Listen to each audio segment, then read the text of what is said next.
Southeast regions met with DEP 3 times.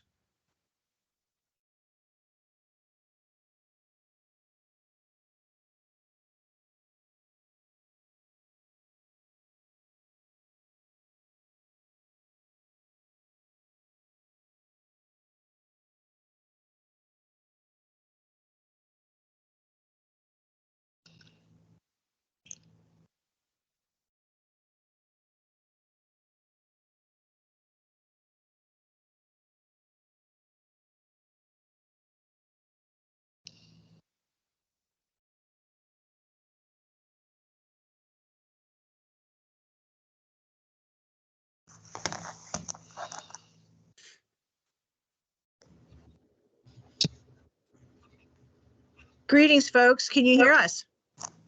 Someone give me a thumbs up. We can hear you, Susan. Okay, thank you. So I'm sharing my screen, and this is the agenda.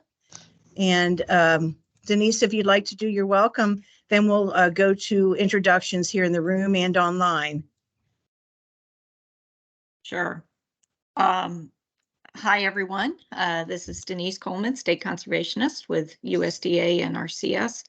Want to thank everybody for being on today. Susan and I are running a test mode, so I'm running from home to see if this OWL and the new way of doing business with this Teams invite is working.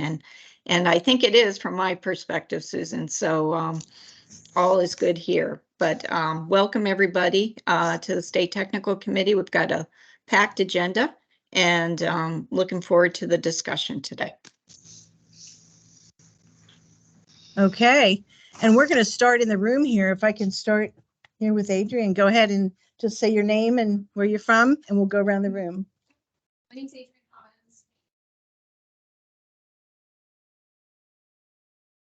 Collins. Ryan Such. I am a new program assistant with NRCS. John Schwartzer, BCNR Bureau of Forestry, Urban Stewardship Practices Specialist. Morel King, Pennsylvania Director, Chesapeake Bay Commission. Jim Gillis, Farm Program Chief with Farm Service Agency. Dave Hoffer, NRCS easements. Adam Dellinger, our CPP Program Manager here in the state office.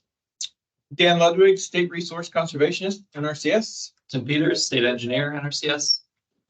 Melissa Ganner, NRCS Easement Program Manager here in Harrisburg. Amy Hughes, Business Services here at the State Office in Harrisburg. Thank you. Kamie's going to monitor the lobby and the chat for me today. Thank you. Go ahead, Jared. Jared Shippey, Assistant State Conservationist for Programs for NRCS here at the State Office. And Ryan Cornelius, Group Program Manager. I'm Susan Holt, State Compliance Specialist in Harrisburg, NRCS. Julia Smith, Pheasants Forever, Pennsylvania State Coordinator. Dan Rosenberg, Area Resource Conservationist for NRCS, Southeast PA. And of course, I'm Susan Parry, Assistant State Conservationist for Partnerships, including outreach and easements. So I will go down the line with the folks on the meeting and just call out. If you could all just vocalize and let us know, show us your camera, let us know who you are and where you're from. And then, again, if you can't do your camera, no problem. But I'll start with Andrea Hernandez.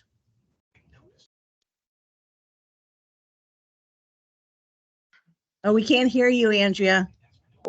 My mic was off. Sorry about that. Oh, thank you. Hi, guys. My name is Andrea. I'm with PASA Sustainable Ag. Happy to be here. Thank you. Jared Boger on the line. Hi, I'm Jared Boger, Civil Engineering Technician out of the State Office. Okay, next is Brandon Smith.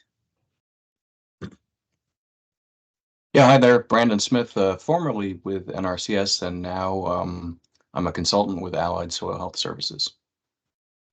Okay, thank you, Brandon. Kate Bresall. Good afternoon, Kate Bresall. I'm with PADEP. Okay, thank you. Chris Canfield. Hi, Chris Canfield. I'm with the Penn State Extension Center for Ag Conservation Assistance Training. Awesome. Justin Challenger. Good afternoon, everybody. Justin Challenger, Director of Financial and Technical Assistance Programs for the State Conservation Commission. Wonderful. Jenny Christ. Hi, everyone. Jenny Chris, Penn State Extension Center for Agricultural Conservation Assistance Training. Okay, and then we have Robbie Coville. Hi, Robbie Coville with the Bureau of Forestry, Ecosystem Products and Market Specialist. Wonderful. Eric Cromer. Eric Kramer with the State Conservation Commission, the ACAP and CEG Program Manager. Okay, Dan Dalton. Dan Dalton with PASA Sustainable Agriculture. Thank you. Diana Day. Good afternoon, everyone. Diana Day, Conservation Coordinator for the Pennsylvania Fish and Boat Commission. Great, thank you. Dean Druckenmiller. Dean Druckenmiller, Berks County Conservation District Manager. Thank you, Dean. Carl DeLuca. Carl DeLuca, Pennsylvania DEP, Program Manager of Non-Point Source Section. Thank you. Dimka Braswell. Hi, Dimka. Hey, Debka Bradwell, Philadelphia Food Advisory Council. Thank you. Thank you very much. Dina. Dina's autopilot.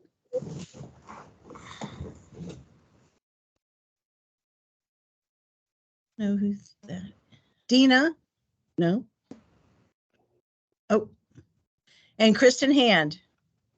Hi, Kristen Hand, DCNR's intern lead for the Kittatinny Ridge Conservation Landscape. Okay. So I have two. I have Hannah and Dina who are listed as autopilot. Can anyone vocalize?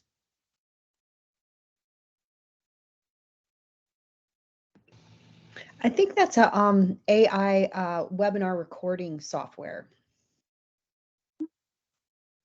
I don't believe we set that up, but did someone set that up? Okay. Should I? I don't know. Maybe you want to follow up on that. Sure what that is. Okay, Kristen, go ahead. Kristen Saki Blanc.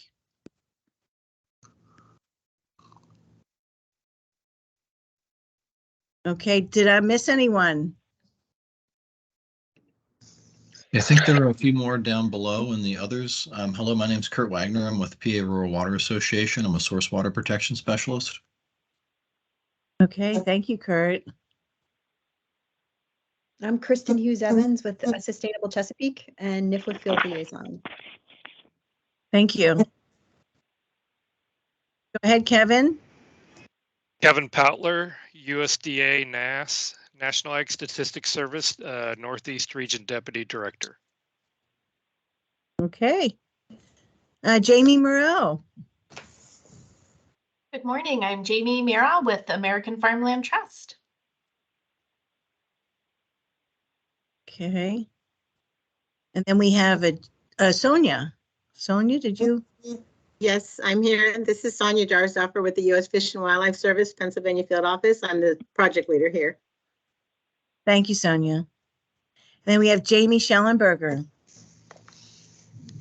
Yes, hello. I'm Jamie from Susquehanna River Basin Commission. Thank you, Jamie. Jennifer Faribault. Yes, Jennifer Faribault with the Western Pennsylvania Conservancy. Excellent, thank you. Joe Sweeney, hi. Hi. Joe Sweeney, Director of Water Science Institute. Okay. Happy New Year. Oh, thanks. Katie Umbalski. Hi, I'm Katie Umbalski with Woods and Waters Consulting and also a field liaison for the National Fish and Wildlife Foundation. Excellent. Kelly Koch. Kelly Koch, Adams County Planning Office, Rural Resources Division.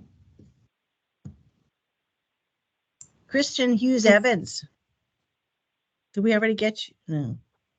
Hi, Kristen Saki Blanc here. Okay. Sorry, I was signed in twice earlier, so I was getting some feedback. And I'm with Headwaters LLC out of the Eastern Panhandle of West Virginia, but I work across the region as a National Fish and Wildlife Foundation field liaison, along with Katie Umbalski and Kristen Hughes Evans. Wonderful. Thanks. And we got Kurt. Hi, Ashley. Ashley, want to introduce yourself? Sure. Ashley Legg, Conservation Program Manager. Hello, everyone. Mark Dubin. Good afternoon, Mark Dubin, University of Maryland Extension, serving as the Senior Agricultural Advisor for the Chesapeake Bay Program Partnership across the 6 states. So thank you. Thank you. Mimi Thomas Brooker. Hi, Mimi Thomas Brooker with the Pennsylvania Veteran Farming Network. We are a 2501 USDA grantee. Thank you. Excellent. Thank you. Rebecca Irwin. Hi, everyone. My name's Becca. I am a source water and distribution water quality supervisor with the Municipal Authority of Westmoreland County. Wonderful. Thank you. Rick Sales. Why'd you say it like that? I don't know. I haven't heard your name for a while. I'm excited, Okay. Rick. Well, hey, Susan. Rick Sales, urban garden enthusiast, Harrisburg area. Thanks for joining. Mhm. Michael Roth. Hi, good afternoon. Mike Roth with the PA Department of Ag, Director of Conservation and Innovation. Thanks. Okay, thank you. Samantha Zahner. Good morning or good afternoon, Samantha Zahner. I'm a Central PA Regional ACAP Coordinator with the State Conservation Commission. Great. And then we have Keith Shadle. Excuse me, Keith Shadle, Resource Soil Scientist with NRCS. Chris Snyder. Hi, Chris Snyder, Pennsylvania Department of Agriculture, Assistant Director for Bureau of Farmland Preservation. Wonderful, thank you. And Tyler Schenk. Good afternoon, Tyler Schenk, Susquehanna River Basin Commission. Okay, and thanks for bearing with us. Did I miss anyone? Did Good anyone afternoon. join? Okay, hi. Hi, good afternoon. Sedalia Cornelio from the Dungala Foundation for Community and Economic Development and Work President and Founder. Thank you. Nice to see you again, Sedalia. Good to see you. And Okay, Susan, thanks for bearing this with is us Brenda with all Shambaugh. that. I just came on the Oh. line. I'm sorry. Oh, go ahead and introduce yourself, Brenda. Sorry. No, it's my bad. I just got on. I'm Brenda Shambaugh. Okay. I'm the Executive Director for the Pennsylvania, Association of Conservation Districts. We represent all 66 districts across the Commonwealth. Okay, is there anyone else we missed? Yes, one more person. Can you hear me? Yes. Okay, this is Liz Feinberg. I'm a National Fish and Wildlife Foundation field liaison based in Southeast Pennsylvania. I work alongside the other field liaisons on the call. Okay, wonderful. Wow, what a nice group of people. Thank you all for joining. I'm going to bring the agenda back up and we're going to start right in. Denise, anything else you'd like to say, or we start right into the presentation? No, thanks everyone for being on today. Appreciate everybody joining. We have a great group on both in person and virtually. So looking forward to this discussion. I've been pulled into another national meeting at 2 o'clock, so I will be stepping aside at 2, but thanks everyone for joining. Okay. And I'm going to drive and let Adrienne introduce herself, unless you want to say a few words. No.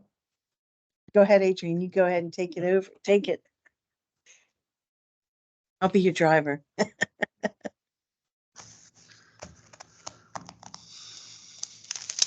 So, hi everybody. My name is Adrienne Hobbins, and I'm a program manager with the Chesapeake Conservancy.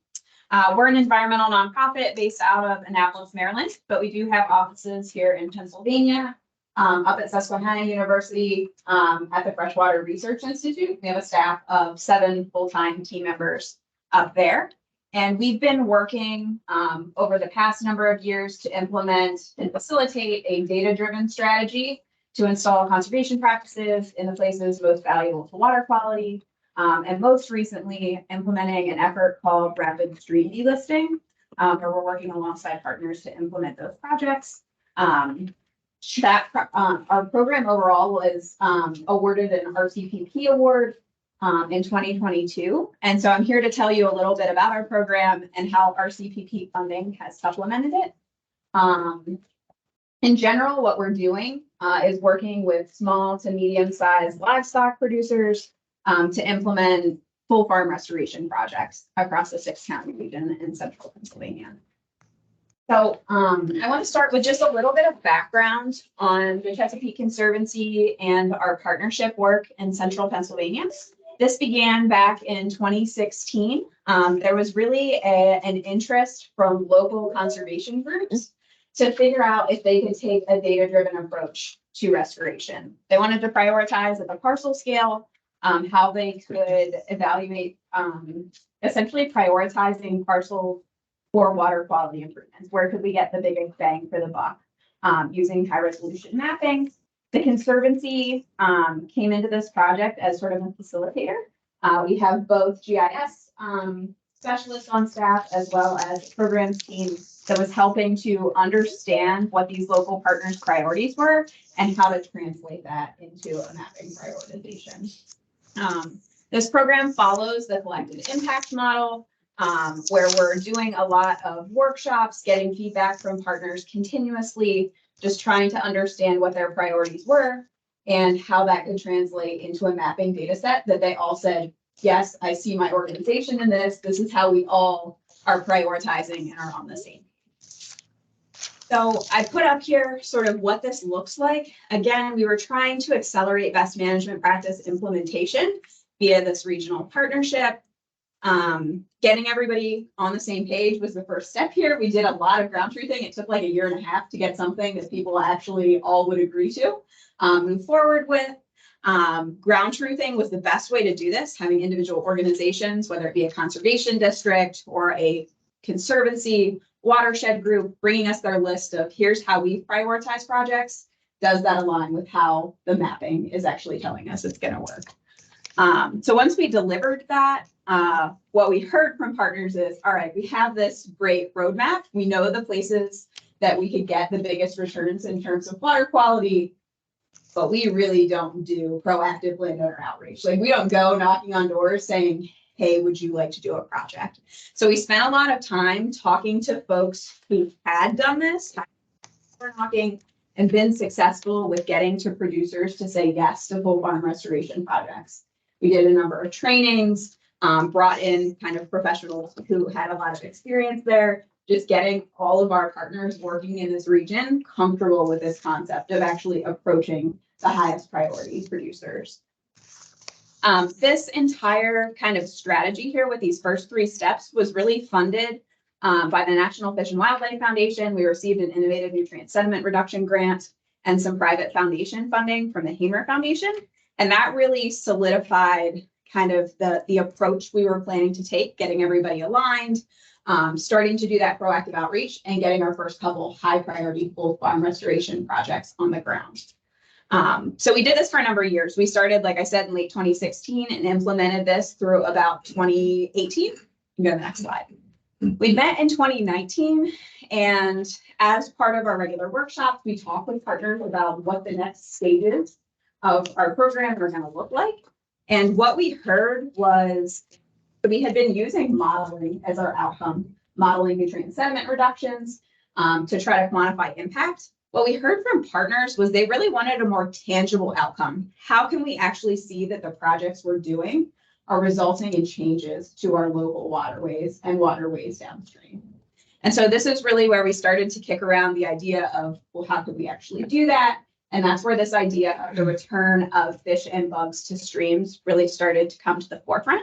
And that's actually how streams are listed and delisted, is by looking at those in-stream aquatic macroinvertebrate, the in-stream bugs, the diversity and abundance of them. So we said we wanted to do this strategy. We already had an existing partnership in place. At the time, we were working across Center, Clinton, Huntingdon, and Lycoming counties. We could map all of the agriculturally impaired streams. That's what we wanted to focus on, farms. we could map all of those ag impaired streams. And the question was, where could we get to delisting the fastest?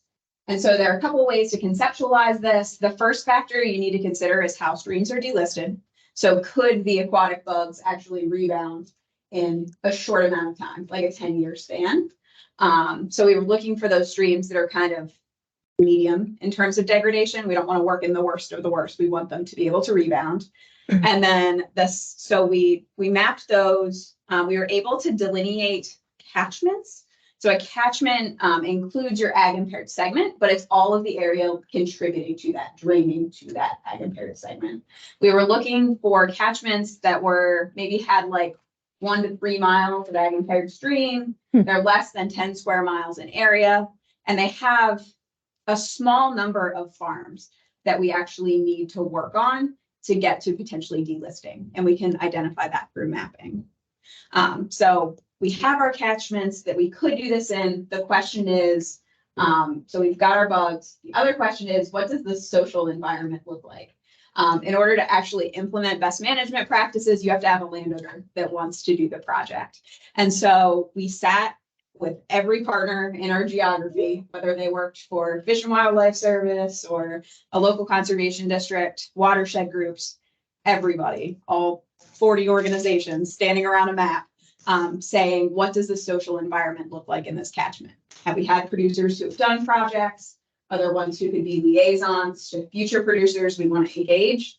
Do we know if there are people who maybe called your offices before to talk about a project but didn't move forward? Just having all of that social information to say, yes, we think this is actually achievable to work with these landowners as well. And then the catchments we selected had both the bug score that could rebound and the social environment where we thought we could actually get to delisting. So we've picked 19 catchments where we're actually moving this strategy forward. And we're very intentional about how we go about outreach. We have meetings for each of these individual catchments, talking about who are the landowners we want to work with, that the mapping has identified and they haven't already done a project. And then we look at who's sitting around the room in terms of local partners, who's going to be the person that has the best chance of success in working with this producer based on the type of operation they run, if we know any of their neighbors or have worked with them in the past. Just being able to get in there and get to yes the fastest is what we're trying to do. And so making sure we're very intentional about who that person is going out there, because you really get one shot until, they say no, and then you can't go back for a while. So making sure the right partner, once we have that person identified, they're going out, doing the outreach, getting the plans in place, and then coming back and saying, here's what we need to implement, here's the cost. The partnership is putting together a funding plan. So whether partners have funding or the Conservancy has funding, or we need to do more grant applications, figuring all of that out. Yes. Next one. Yep. So what this looks like, the big piece I would say that really changed with the stream delisting is this emphasis on the blue circle, bringing in long-term monitoring to actually quantify change and having a focus on maintenance and best management practices. This was really missing with a lot of projects that have been put in over the past. There wasn't that attention to making sure practices were delivering long-term water quality benefits. So bringing this kind of full circle and figuring out how to make this wheel spin faster was what we wanted to focus on. I have a map over on the right of one of our stream delisting catchments. This is in Western Center County. I've got all of the partners working in this catchment listed at the bottom. There are 15 of them that are participating in some phase of the project, whether it be from initial planning through monitoring and maintenance. They could play one role, they could play a lot of roles, depending on the capacity of the people, of the folks working there. I've got our map at the top looking at where we are in terms of producer adoption of practices. So in this catchment, there are 9 priority parcels that we're trying to engage producers on. 4 already have completed projects. 1 has a project that's shovel ready, and the rest are the focus of upcoming outreach, trying to get them on board to get to delisting. Through 2020, I would say we we released that 2020 was when we really started fundraising for this concept. And we've been trying to kind of build a queue of landowners that are ready for implementation. So we did receive an NRCS Collaborative Conservation Award about 2021, I think. And that really built a queue of plans that was meant to engage producers in these catchments, get conservation or comprehensive nutrient management plans in place to be ready for implementation. And so that really put a lot of plans that were ready for implementation in here. And there was a need for more implementation funding, like a substantial chunk of implementation funding. Right. And just to give you a little context, normally at any one point, we have between 20 and 30 projects, I'd say, that we're working on at any one point across all of our catchments. So there's a lot of different moving pieces here, but continually moving them to the next step of the process as fast as possible is really key to getting to delisting eventually. But this, having a lot of plans ready, was what really prompted the need for an RCPP award. And so this was early 2022 that we started putting together an RCPP application. We started engaging partners in late January.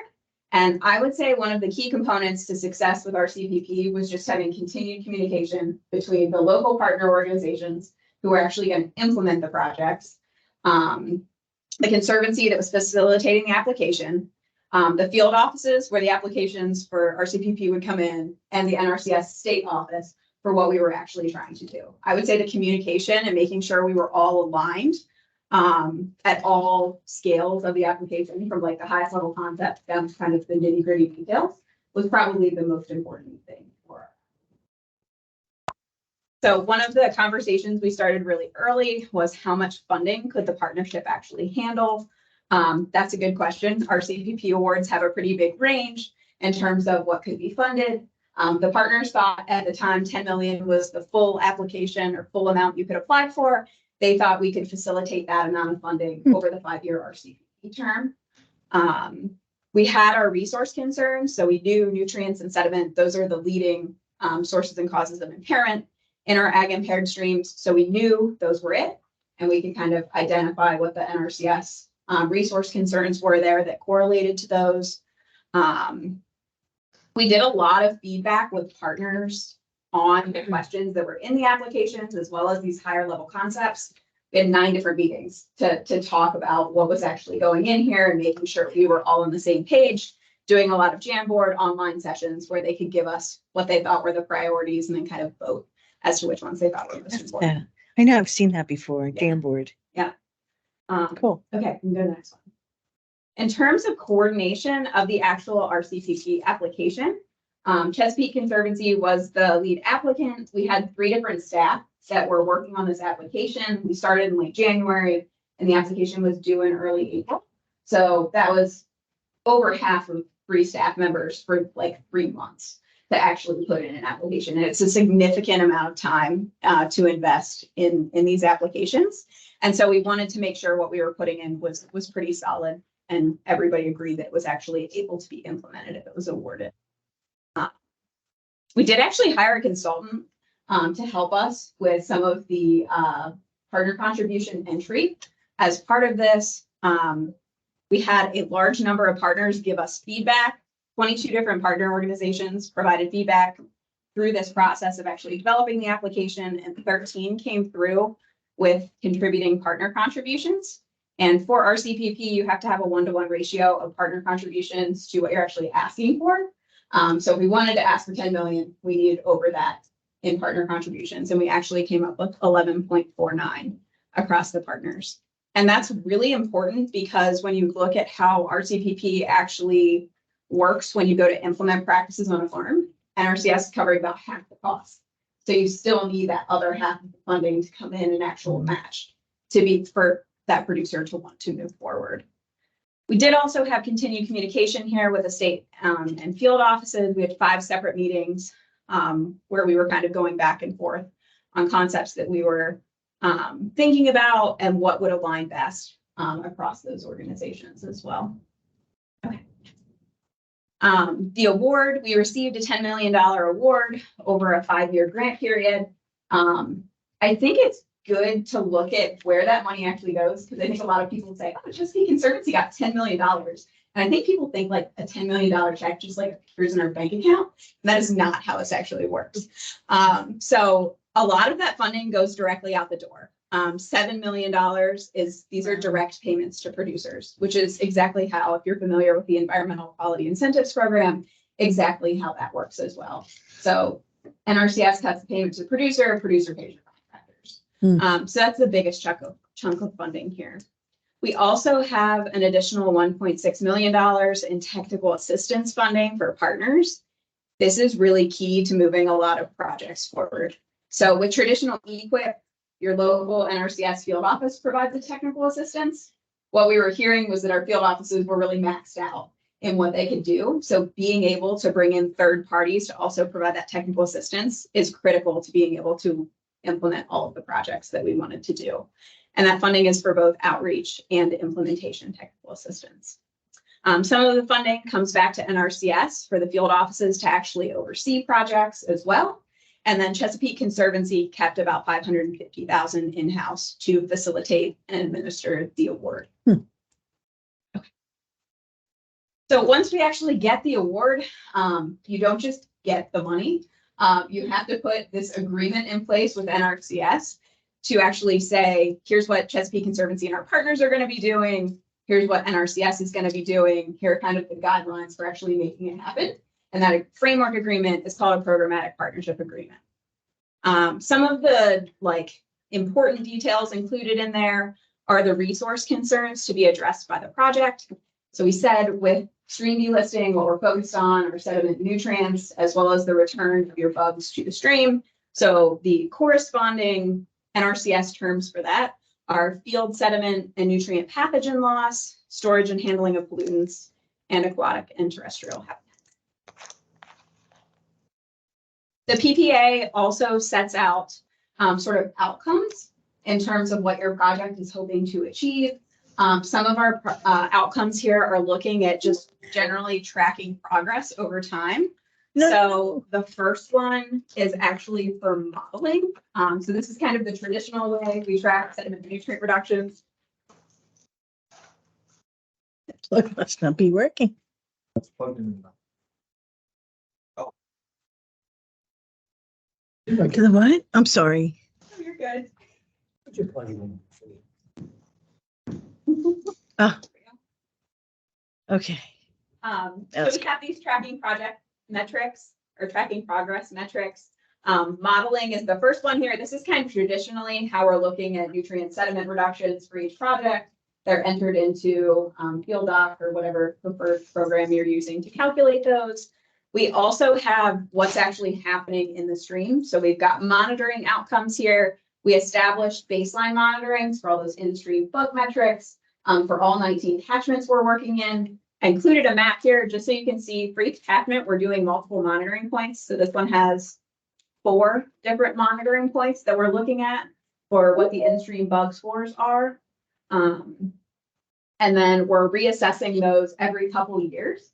And if we actually, when we get to stream delisting, it would be reported to the Department of Environmental Protection to actually be integrated in their integrated water quality report to formally come off as attaining. We do have, very exciting, we did actually just submit our first set of data to the integrated water quality report, and we do have a couple streams that have been tagged as tentative delistings. Wow. Which is very, very exciting for the project. How many did you say 2? For tentative delisting? Yeah. 4.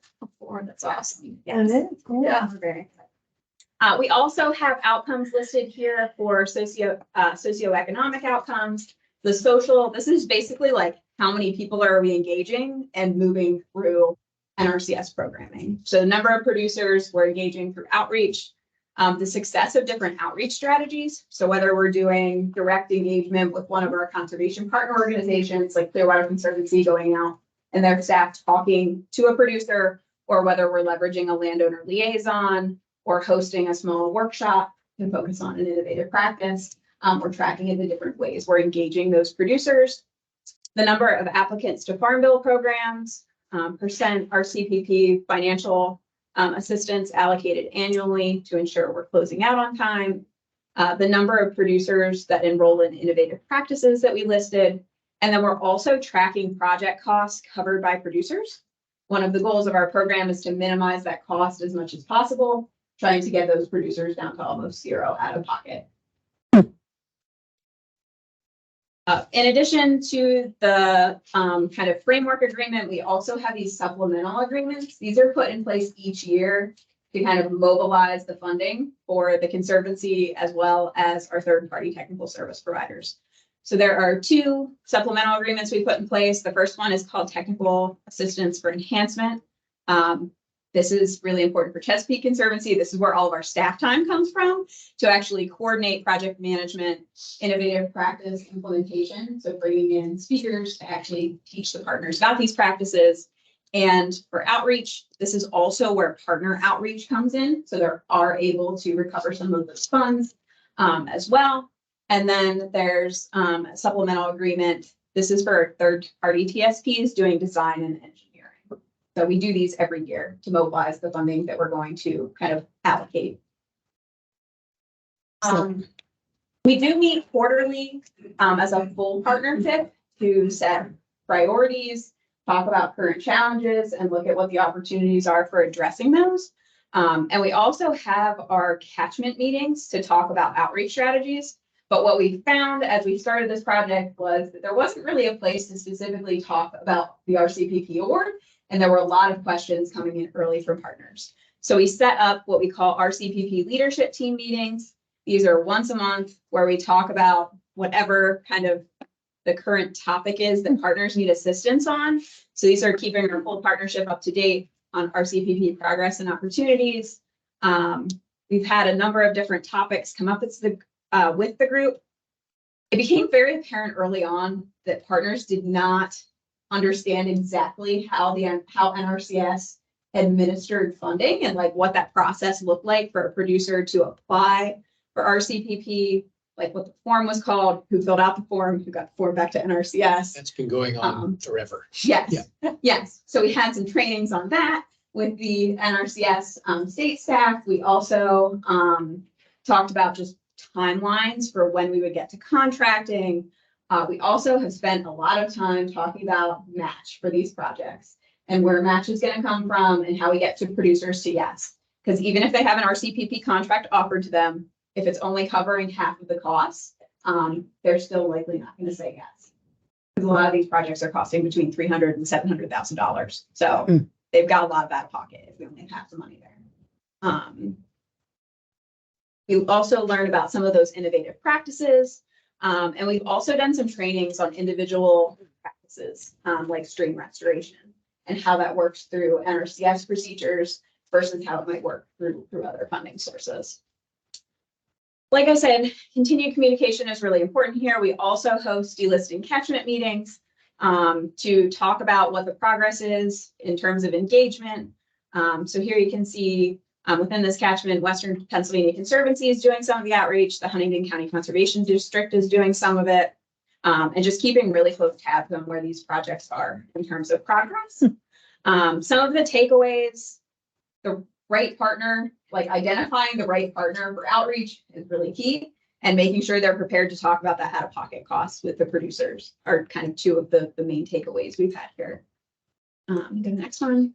We do have a dashboard to talk about tracking progress.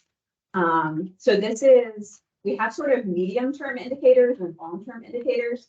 So this is like a medium-term indicator graph showing progress in terms of actual implementation. So for each catchment, we've identified how much agriculture, impervious surface, and turf is draining to the stream unfiltered. We can map that. That's what the bar is on the left. So to get to delisting, we have the red bar, that's lined to get to stream delisting. The green bar is what has been implemented or is underway. The orange bar is where landowners have said yes and they're in their planning stages. And then that gray bar in between is how much we have to go. So it's based on just like the acres, like riparian acres treated versus like. So we can actually map basically where there's gaps in riparian coverage, and the upslope area is draining through. We're focused on ag, impervious, and turf because they're your high loading acres, looking at where those are entering the stream unfiltered, and we can aggregate that by parcel to see like what the impact is by doing restoration of that parcel. Okay, so we've got that aggregated for the upslope area as well as the actual riparian goals themselves. In terms of year one accomplishments for our CPP, we had a lot of applications, which was really good. We were working on a pretty compressed timeline. We started conversations with NRCS in like October of 2022, and we put the PPA in place by March of 23, and we went to ranking in March of 2023. So we're putting all the paperwork in place and getting all of the landowners into applications. It was a chaotic couple of months, but it was really awesome to actually like obligate funds in that first fiscal year.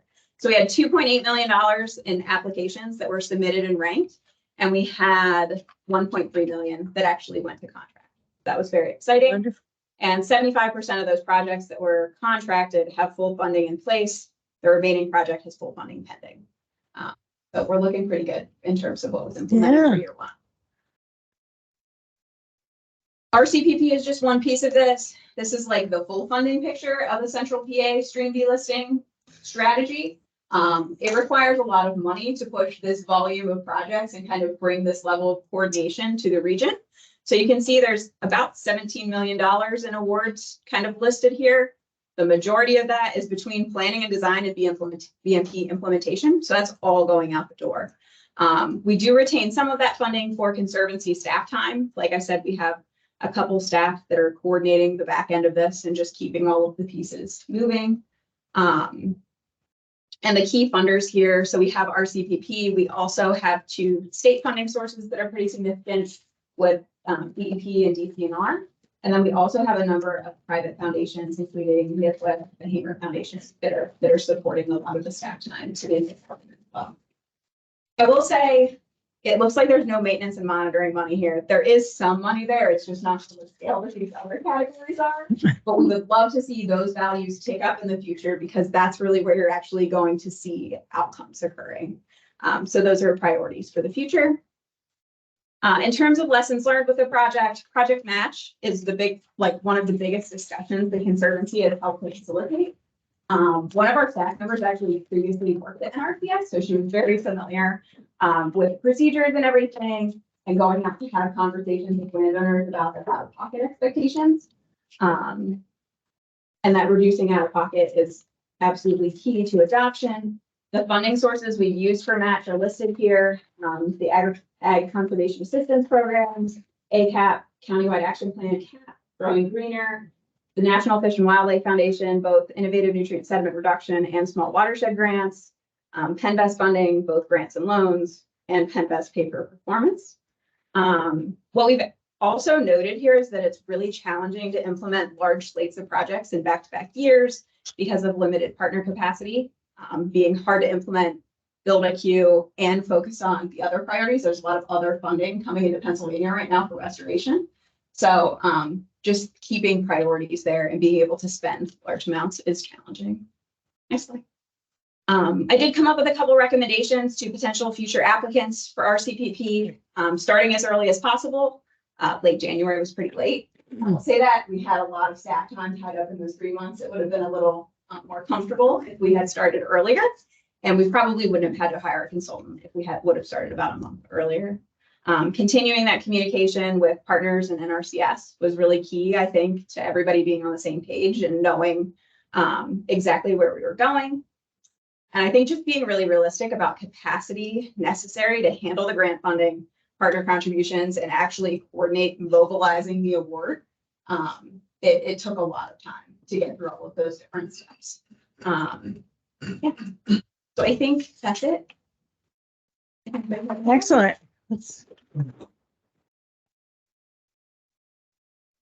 Anybody have questions online, or do we got any questions in the chat?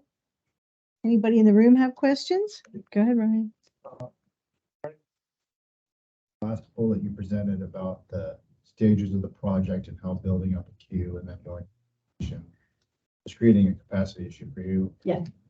Do you think I'll present kind of like two options. Like, do you think it would make sense to create like cyclical project schedule that would like build up a queue of applications or to shift implementation to ease the capacity challenge, or would you risk the other option is like, would you risk losing momentum if it was cycle like that? I think you would risk losing momentum, but we're also seeing the capacity challenges across all of the different stages. Like at planning, we're seeing it, design, engineering, and implementation. Like they're all bottlenecked. So you would just move from like one bottleneck to the next, I think. I think just like, yeah, not having enough TSPs in general is probably like the main challenge. Questions? Yes, Darren. I'll just make a comment from our end that this specific RCPP has been running very smoothly, and it's been a good partnership with the Conservancy and NRCS, I think, at all levels. So we certainly appreciate that. And I think the fact that we didn't get off and rolling until March of the first year, we were still able to obligate the number of funds that you guys did. Certainly speaks to the outreach and the communication that Adrian mentioned. Adam will probably attest to that, but we certainly appreciate it. Good project. It's a great example. Yeah. Adam and Jared have been awesome to work with. Like just the level of coordination and like very prepared for mobilizing the project and everything. So we super appreciate that. Yeah. I was really, I was interested in the door knocking phase of the project where that outreach was happening within that. It looked like a very manageable area, a large area, but a very manageable area. And so what organizations did the door knocking? That was what. Yeah. So there's a bunch of them. So county conservation districts, across all 6 of our counties we work in. Wow. Participate in door knocking. The conservancies we work with, Clearwater Conservancy, Western PA Conservancy. I saw some folks who were on the call. They've been helping us with that. U.S. Fish and Wildlife Service. Just a lot of different partners kind of stepping up and learning how to do it. Like, I don't think there were that many people who had been doing that type of outreach before. So the willingness to learn how other people have been successful and trying it out was really, I think it's intimidating, right? It is. Somebody's door, It like, is. you haven't ever been there before. And say, hi, I'm here to see if you want to do a conservation project. Like that would be the most intimidating. Yeah, that's excellent. Excellent. Well, thank you very much. We really do appreciate it. I'll just say a few things. Thanks, Adrian, for coming in. Being such a great partner. I just hope that what you shared today can help spark some ideas for other folks about other RCPP projects, and the lesson learned that you were able to share today could be really useful for other folks to think about. You mentioned the word intentional, and I think that's really applicable, but also thoughtful and stepwise. Like the work that your organization's done to get to this point was very well planned out, very well thought out, very well structured. And RCPP was able to come in and help add to that and bolster that and grow together with what you've already started. And that's just a great use of the program. So just thank you for that. Thanks for coming. Yeah, absolutely. Nice meeting you. And yeah, we're actually right on time. Thank you so much.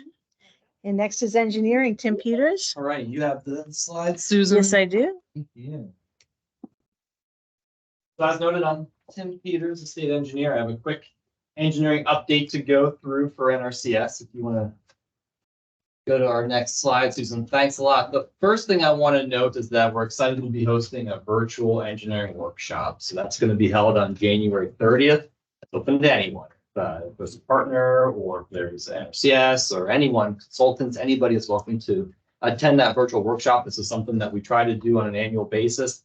I've sent emails out to anybody that's participated in the previous workshops, and it was also in the NRCS newsletter. So if you get the NRCS newsletter, you would have seen it there. If you haven't received information from either of those, you're welcome to email me and I can get you that information if you're interested.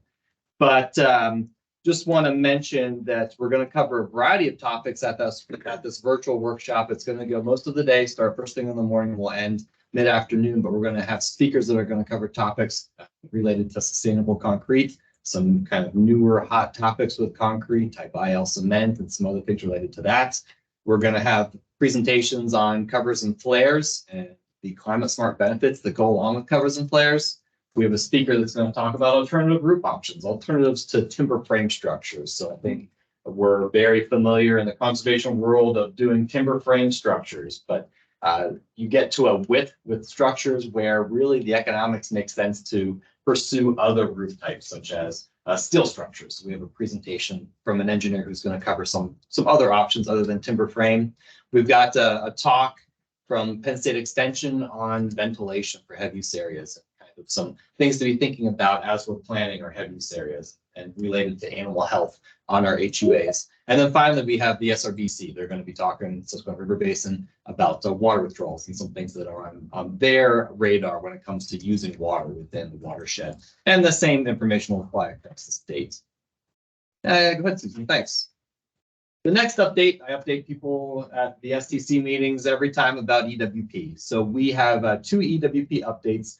The first one, we had 2 separate storm events this past year. The first one was from July storms, and that hit the southeast part of Pennsylvania.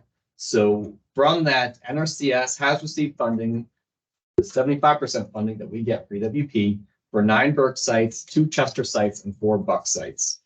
And with these sites, the conservation districts are acting as the sponsors, and DEP has lined up matching funds for some of these projects. DEP has prioritized certain projects based on being in environmental justice areas, and so that knows up to DEP how they would prioritize their matching funds, the balanced 25%.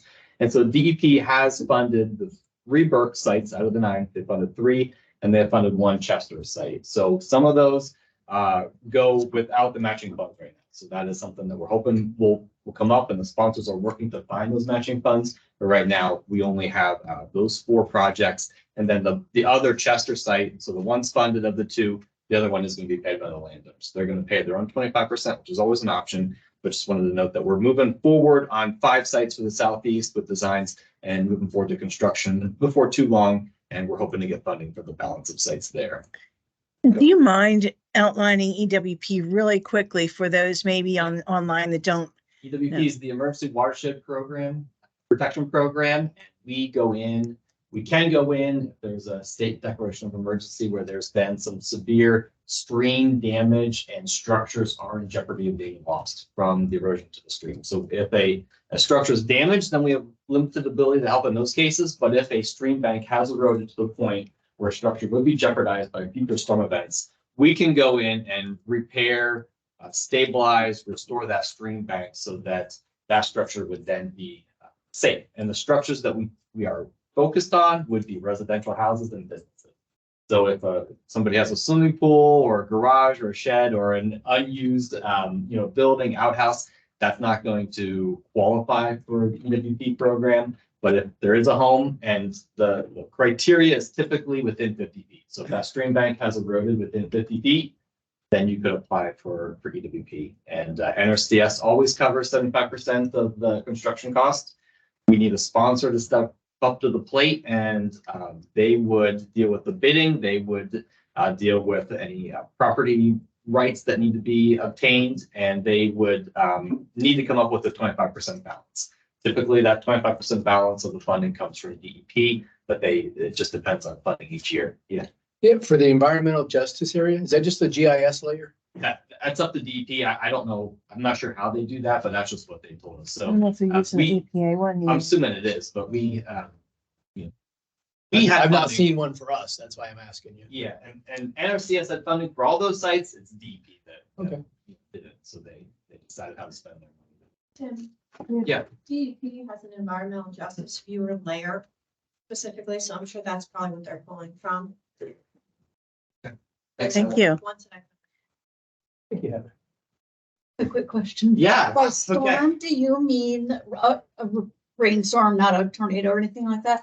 So like the rain is, flooding the creeks and rivers? Is that what you? Oh, absolutely. Yeah. Okay. So EWP can be in response to natural disasters. So across the country, EWP is applied in different states in different ways. Oh, okay. In Pennsylvania, you're not going to see a lot of tornadoes, maybe here and there. You're not going to see forest fires, but EWP could be applied in other parts of the country towards those types of events. And nothing says Pennsylvania couldn't do that as well. It's just that what we typically see as jeopardizing structures would be from stream bank erosion from large storm events. Oh, okay. Yeah, we got tons of streams in Pennsylvania, and lots of topography, and mix those two together, you're gonna get some Yeah, because I've got something similar. Pretty sure. Can someone confirm online that the owl is still working? There's questions in the room. Yes. It's still working. Thank The you. owl's still working. Thanks a lot. Appreciate that I confirmation. think it's gonna cut out. Sam, soon. I have a Bluetooth speaker that does this. Doing this, I'm gonna plug it. We are hearing Denise, quite a was bit of background discussions, just to let you know, for the owl. Okay. Tim, just may want to cover about the engineering assistance we provide and the number of engineers that typically work on projects. All right. Hang on, Denise. We're having some technical difficulties here. Of course. You think we were fine? You have enough. No, just on fine. I'll be right with you. Yeah, the doors.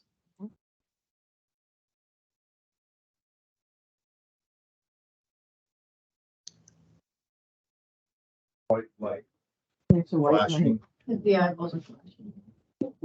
Are you hearing us again through the owl? Can someone speak?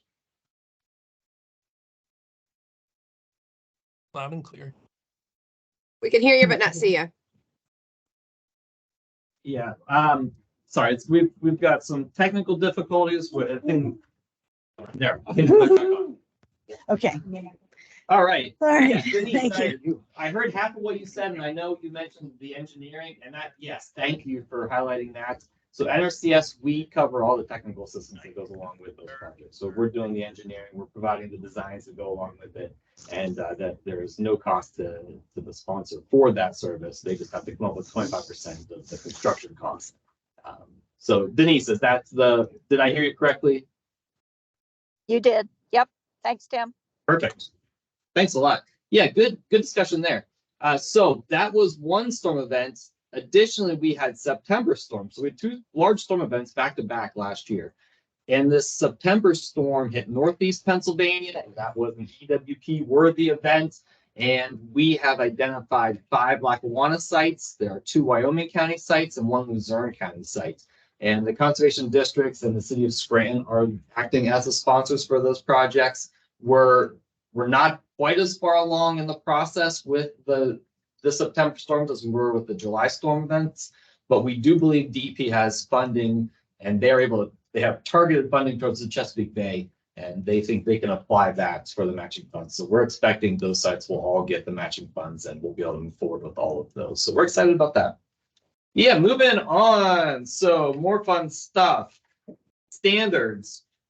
I wanted to note that NHCP, the National Handbook of Conservation Practices, have released these engineering standards, plus a couple others, but these are the ones that apply to Pennsylvania.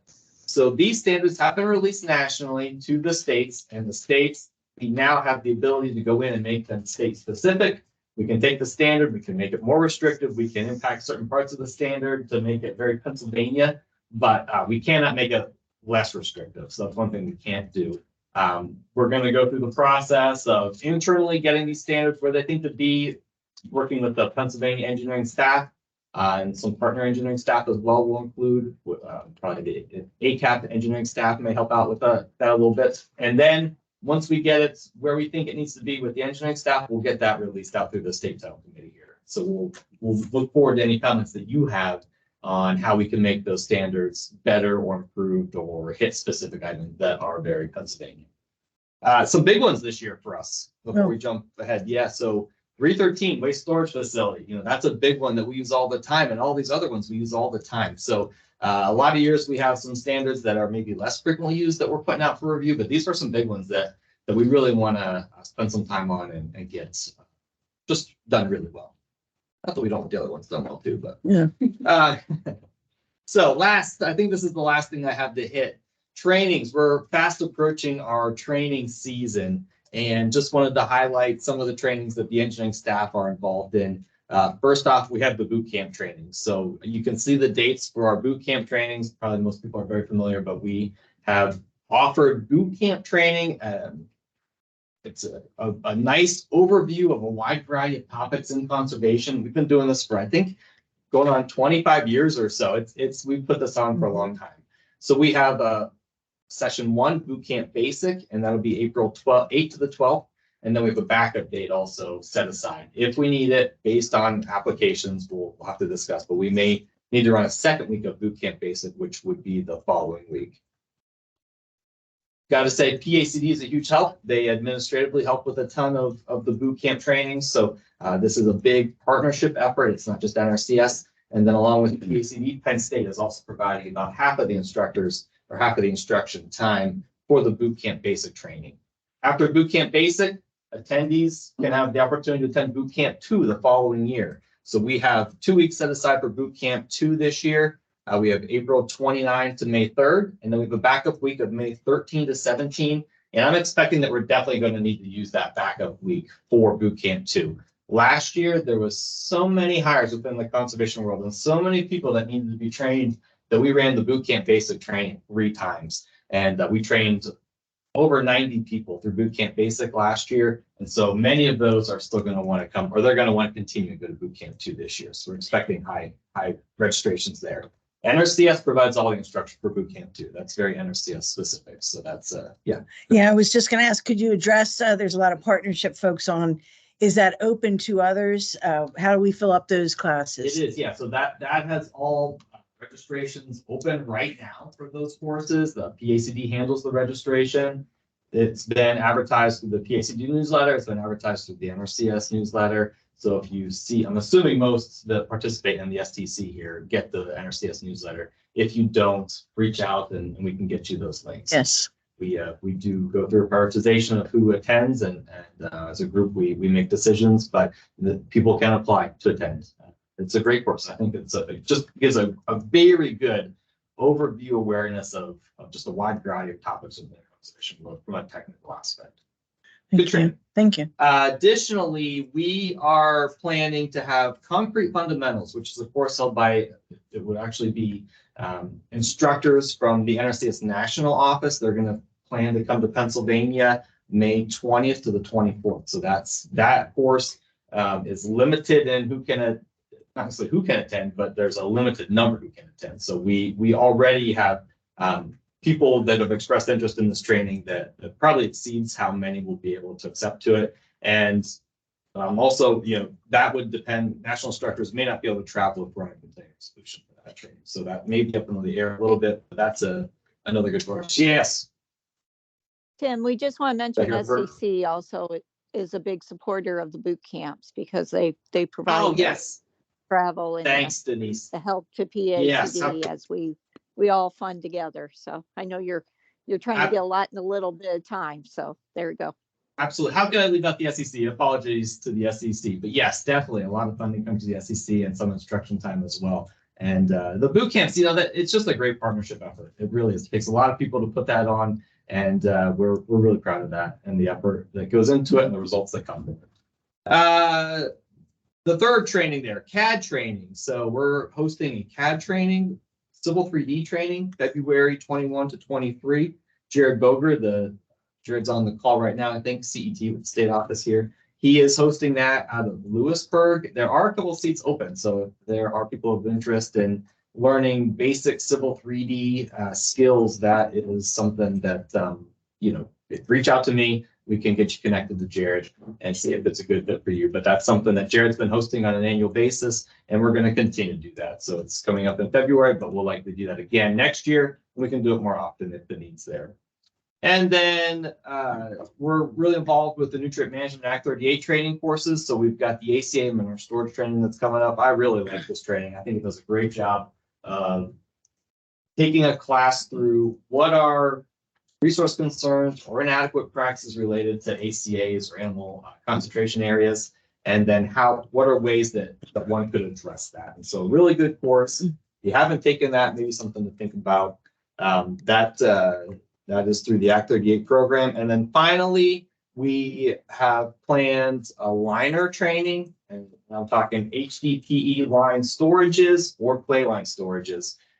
This, once again, would be national instructors that are coming into Pennsylvania to offer this course, and that will likely be the beginning of August, provided they can travel to Pennsylvania then.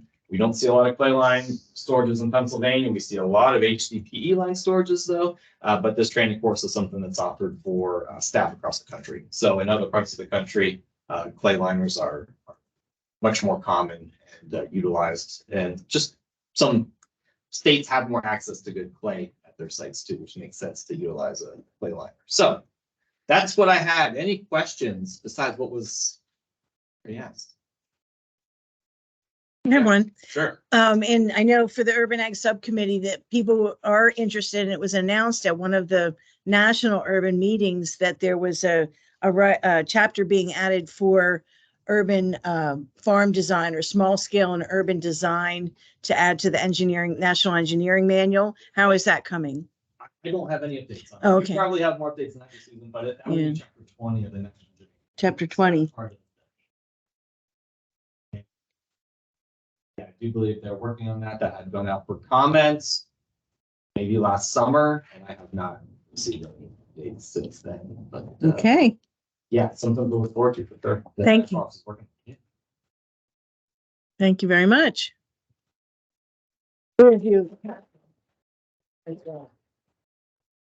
Okay, and that next is Dan Ludwig.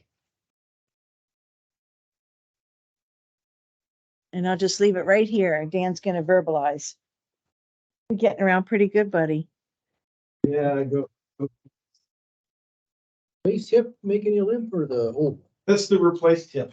We need to talk. I'm on deck for this too. I'm only like 5 weeks out. Okay. I'm not using the canes. Good afternoon, everyone. Some of the updates from the ecological sciences side of things. I like going after Tim because he like sets everything up for me so I can follow his format. So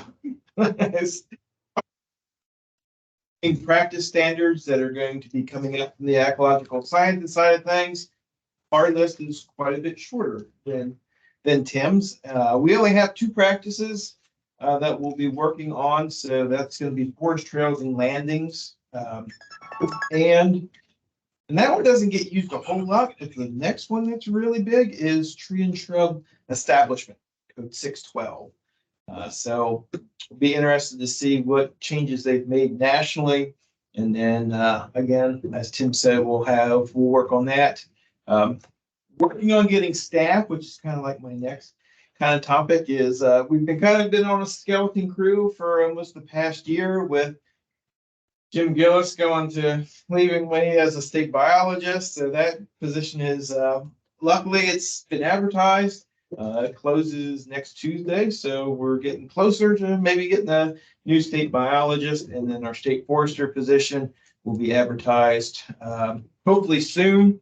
Had a little snafu, had somebody come in, but didn't quite work out. So now we're re-advertising. So hopefully we'll get ecological sciences staff back up. So those are both forestry practices. So it'd be good to get our forester back on board to help with that. But we do have some help. So Chris Getz, he's a SoilCon in Chambersburg. He's acting as state biologist for us right now.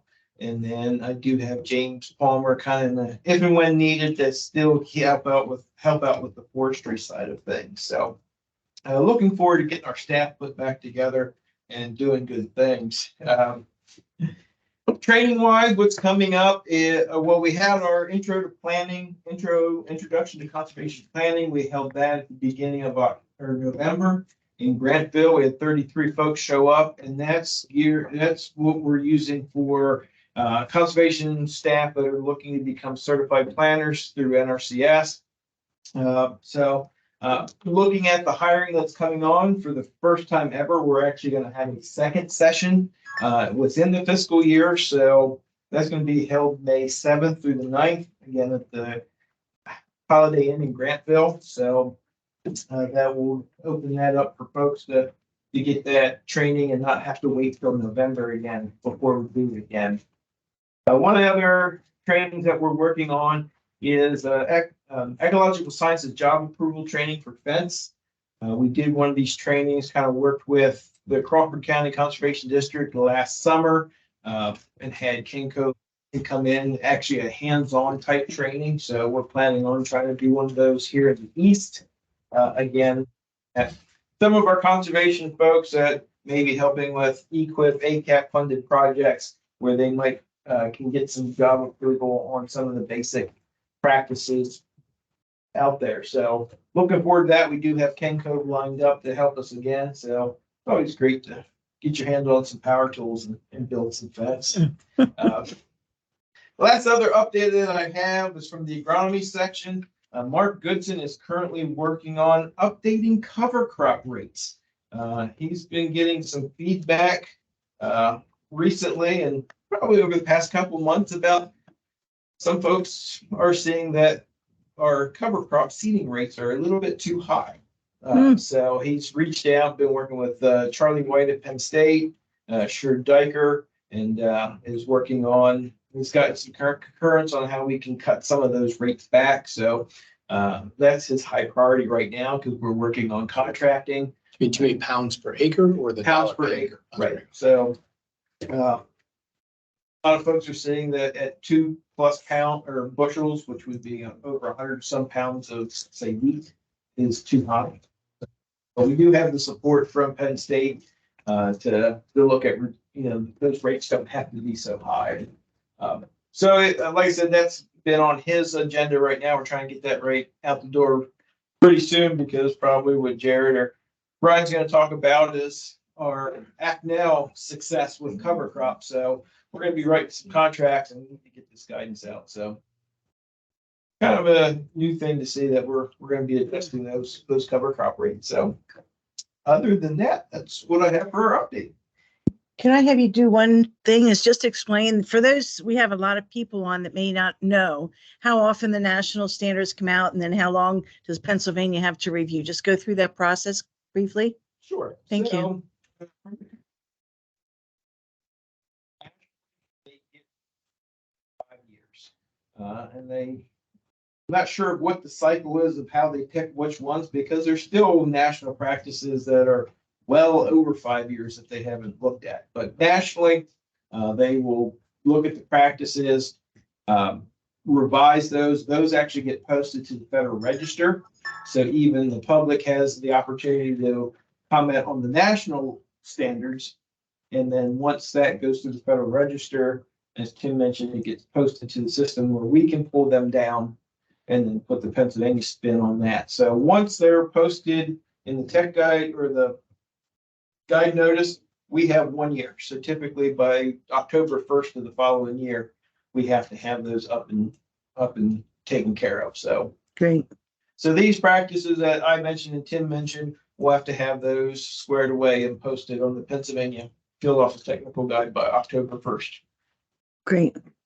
And that's one of the roles for the State Technical Committee is to review those, give us peer input and make sure that we're aligning with what you're hearing in the field. So I think that's an important point I wanted to make sure we made. And that's the Thanks. nice thing about having State Technical Committee, getting those standards, because again, kind of like cover crop rates. If you're hearing some stuff out there about some of our practices, we want to hear what others are hearing and, looking at adopting that if it's possible. Thank you. Anybody have questions for Dan? Nope. Thank you.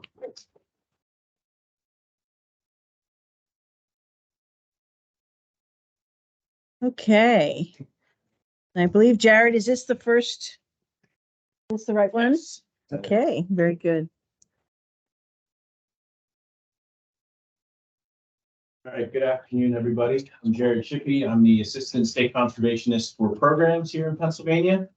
And I'm going to give an update on where we're at so far this year in fiscal year 24. So I will say thank you to the program managers, Ryan, Adam, and Ashley, who is on virtual, for sending me some slides. So where we're at right now. So we are currently hot and heavy in our EQIP pre-approvals. So we have deadlines set February 1st for our state codes as well as our local fund codes for ranking. We did something a little bit different this year. We were allocated a significant increase in funding through EQIP and CSP in relation to the Inflation Reduction Act. So to give you a comparison, last year we received an additional 3.2 million in EQIP IRA money. This year, we received almost 31 million in EQIP IRA. So that's in addition to our typical allocation of general EQIP, which is 20 to 25 million. So we knew we had a big task this year, but we looked at it as an opportunity to get these funds out to our customers, to do some outreach. And we put our heads together and came up with a funding mechanism that was recommended through our national headquarters. It was pushed through from the chief.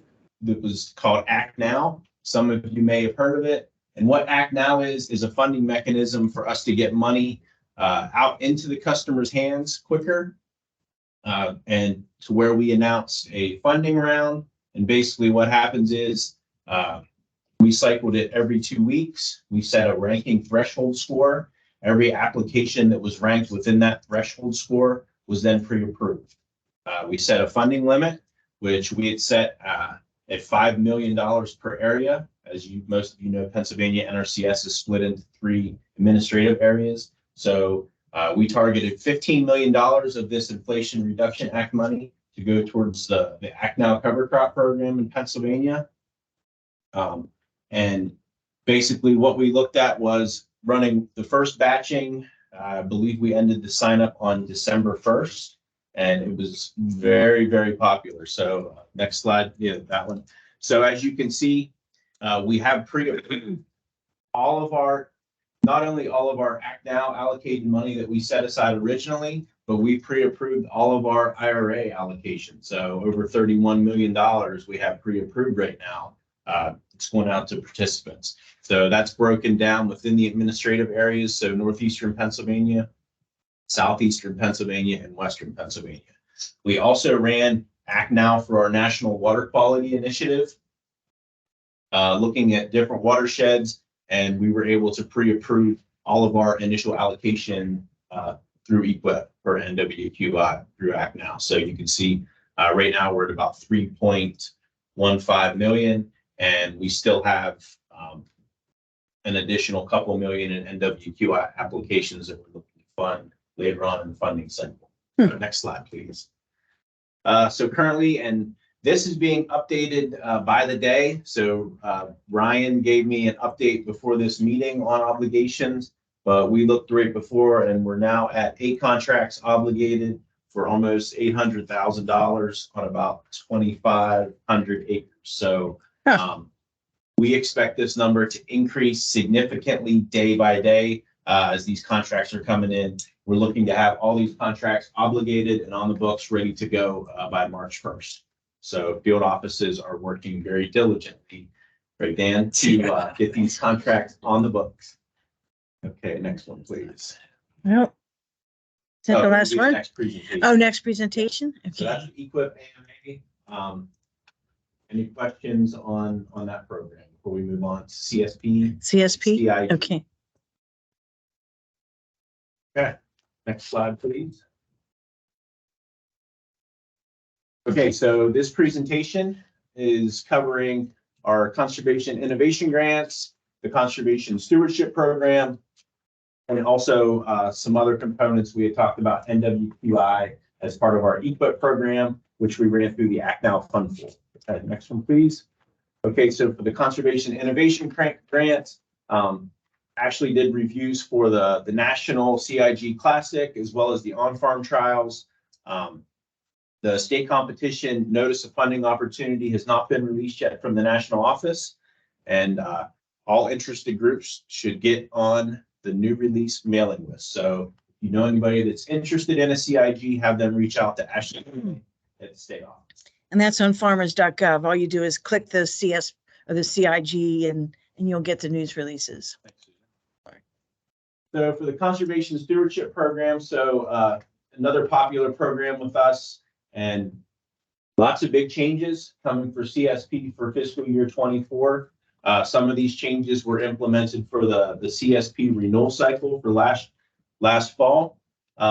On the renewals last year, we obligated 57 contracts for just over $1.6 million on 8,500 acres. So to give you a comparison in CSP this year, we have approximately $12 million total. Of that broken down, it's about half CSP Classic and half in Inflation Reduction Act money. So still a significant number, not quite the number that we were looking at in EQIP. Next slide, please. So there's the list of fund pools that we have available in CSP Classic for fiscal year 24. We did do some combining on. I know that looks like a lot, but I forget how many we had for EQIP, but it was crazy that I heard this morning, like 100.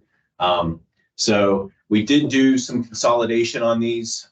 Previously, we looked at breaking the regions down even a little bit more into central area versus southern area, northeast central classic, and things like that. So we combine those. So there's essentially for each administrative area for NRCS, there's an ag lands and a forest lands fund pool, as well as our beginning farmers, organic, some of the additional IRAs. Okay, next, please. This is a breakdown of where the applications currently stand for fiscal year 24 Classic. And if anybody has any questions on which, those are broken down per field team per area. So for instance, the big ones, West Field Team 3, that one consists of Clearfield County up to Potter County, 6 counties within that team. What's 7? Westfield Team 7 is Blair County, Cambria County, and Somerset. Nice. So that's an idea. We are currently running, so for an application period, the first round, we were taking applications till January 1st. We did open up a round 2 for CSP Classic. We're currently accepting applications. Those are due March 1st into the field office. So, okay, next slide, please. Yeah, so Ashley did have that. So CSP 2024-2, we did have the new press release that recently went out. The deadline to sign up is March 1st. We are encouraging field offices to continue to outreach to interested applicants. We held a statewide teleconference earlier this week where we discussed some of the changes to fiscal year 24 that would provide producers some additional selling points and incentives to sign up into CSP. I will say we're already talking renewals for fiscal year 25. So typically those letters should be going out to participants with contracts expiring the end of 2024. And we'll be working through those applications probably later this spring. Next slide, please. Okay, so here's some of the changes. So the big one for this year was the minimum payment. So in the past, the minimum payment was at $1,500 per year per operation. So they have upped that to $4,000. So that is a significant increase. And for those of you that do not know, CSP is a 5-year program. So that would be each year for 5 years. That will be the minimum payment. They've also added additional payment rates for our historically underserved participants, beginning farmers as well. So they have increased CSP. The payment is based on your existing management and some additional activities that you can complete, versus EQIP is pretty much based off of it's a percentage of what practices you're completing. So it's a little bit different, but the existing activity payment is a big part of CSP, and those payments were increased this year, specifically for historically underserved producers. There's just another slide on NWQI. So the applications are National Water Quality Initiative. You can see Ashley's map there where those are located. She is collecting some data, some monitoring data, and some annual reports from those watersheds that she provides the EPA. So next one, please. Okay, that one is okay. So that one's good. Let's move on to RCPP.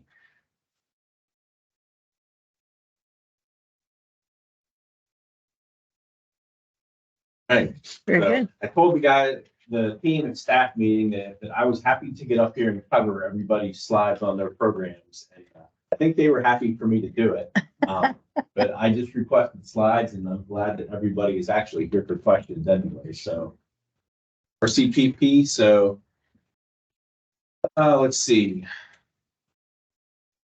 So the first one is a new RCPP that Pennsylvania is involved in. This one is looking at using cover crop, nitrogen management using cover crop imaging, and also nitrogen crediting technology. That's a mouthful. So Maryland is the lead state on this one. It is targeting climate smart practices, cover crops within the Chesapeake Bay watershed. So we had a meeting with the other states, Maryland and Delaware, the other day, and they are currently in the development of the PPA, as you heard Adrian mention earlier. So the other one is one that was awarded in Pennsylvania, with Pennsylvania being the lead state, and that one is through Maryland and Virginia Milk Producers Co-op. They also put in for the $10 million. So they're looking within the Maryland Virginia Milk Co-op milk shed, targeting climate smart practices, looking at water quality and greenhouse gas reductions. I like that milk shed. Yeah. Milk shed, yeah, that's a new one. Okay. Did you want the next slide? Yeah. Okay. Okay. Yeah, so application dates for RCPP, so they are consistent with our other program, EQIP, AMA, and also ASAP. So November 1st was the first round, January 1st is round 2, and March 1st is round 3 for those RCPP as well.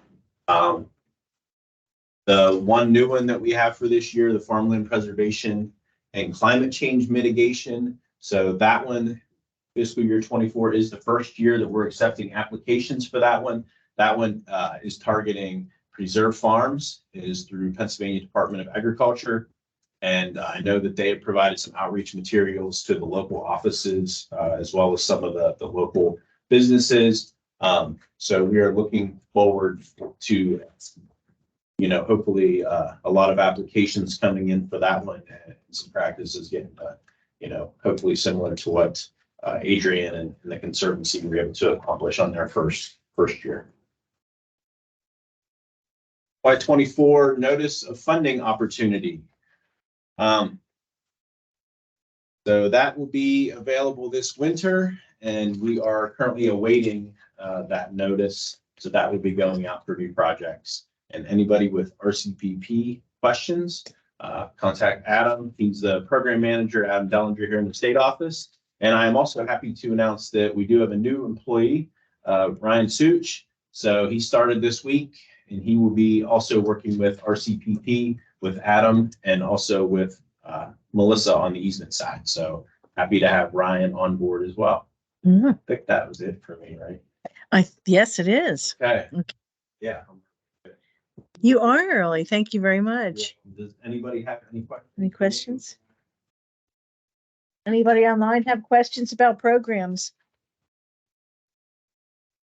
Okay. Thank you, Jerry.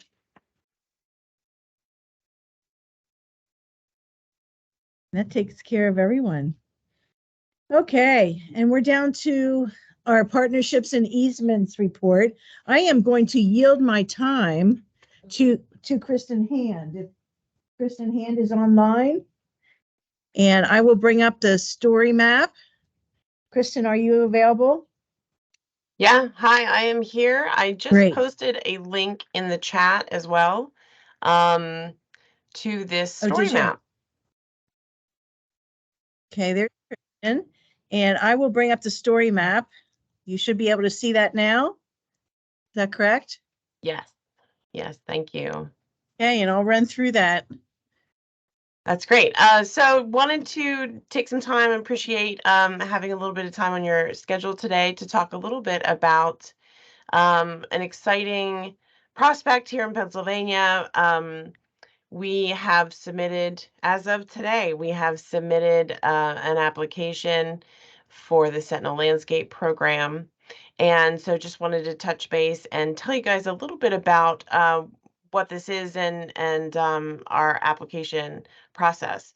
So I am the internal lead for DCNR for the Kittatinny Ridge Conservation Landscape.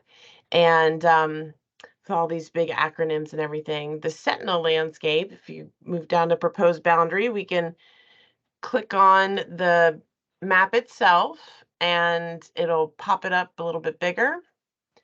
And I can talk about our thoughts and ideas. So you see here in the property boundary, this is basically the Kittatinny Ridge Conservation Landscape.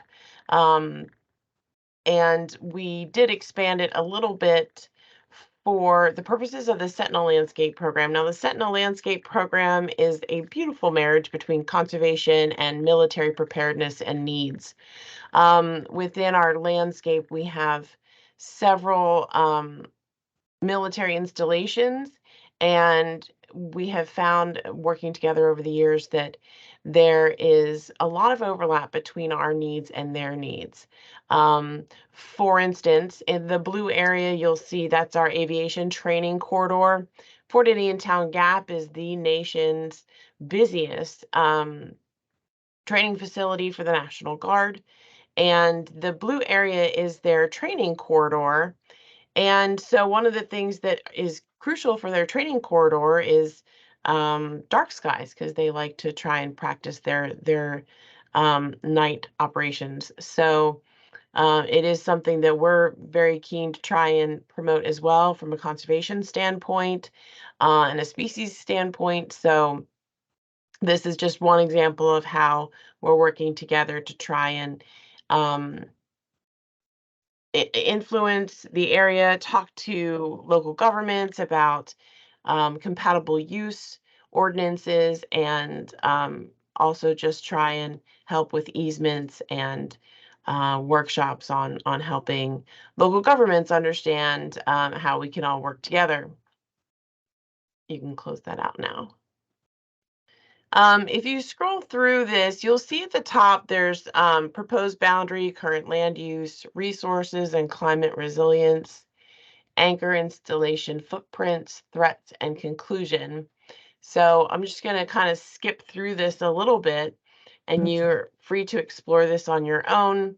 In the slide that she's on right now, this is just a little bit of background about the Kittatinny Ridge and its importance. It's the most climate resilient landscape in Pennsylvania. It's also a globally important birdway, bird migration route. And we also have the Appalachian Trail that runs through 160, I think, of the miles along the ridge. You can scroll down a little bit. You can see here on the left-hand side, there is a picture of all the conservation landscapes within the state. And the Kittatinny Ridge, it is unique because it also touches a lot of others. So it provides not just a corridor for species, but also a great way for partners to get together too and connect some of these other conservation landscapes together, from South Mountain to the Poconos. You can scroll down a little bit. So as we go through, sorry, what? Go ahead.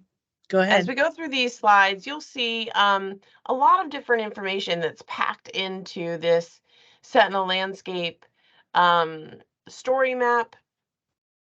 And so we can skip ahead a little bit. The proposed boundary is just going to talk more about what kind of resources we have within the boundary. Here's Cherry Valley National Wildlife Refuge as one of our partners.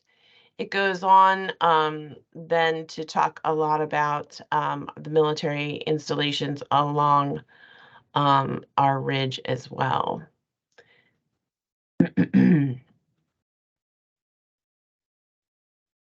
We want to skip over, we can, in the essence of time, work over to the current land use tab. I'll give you guys a look at what that tab gives us.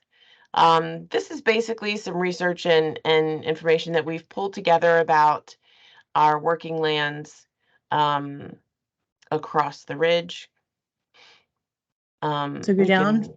Yep. Scroll down. Okay. Yep. You can see here, we've got some land use, land cover. Huh. Great, helpful information for us to try and understand how to prioritize which parcels that we need to target for protection and easements along the ridge. The Sentinel landscape designation is going to be very useful. It does open up some more funding opportunities, but one of the key things is that if we do get designated, then we will have a coordinator position. That coordinator position will probably be the person coming to these technical committee meetings and talking to you guys, keeping you abreast of the efforts that we're doing along the ridge. And so some of the things that we're going to be talking about is how to coordinate land use protection efforts along the ridge. One of our main goals within the application was working lands. What kind of needs do we have in working lands, both agricultural and timber? Resources and climate resilience. This section talks a little bit about the corridor, the importance of the corridor for species. And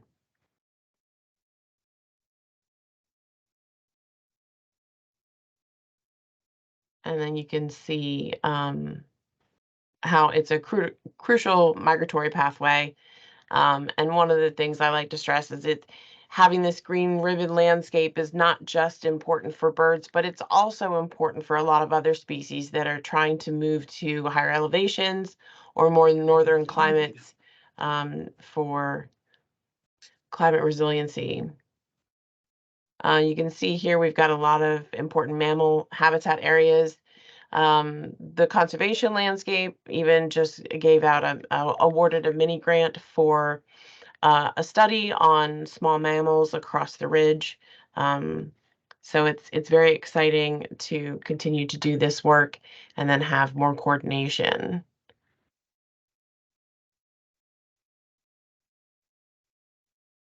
You can see here we have so much information kind of packed into this lovely little story map, and hopefully be able to expand on this and use this information then to accomplish our goals through the Sentinel Landscape Program. If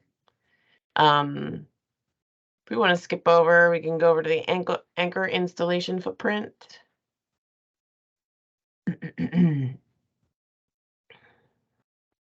So our anchor installation is important for this process because, as I said, this is a lovely collaboration between military preparedness and conservation efforts along the ridge.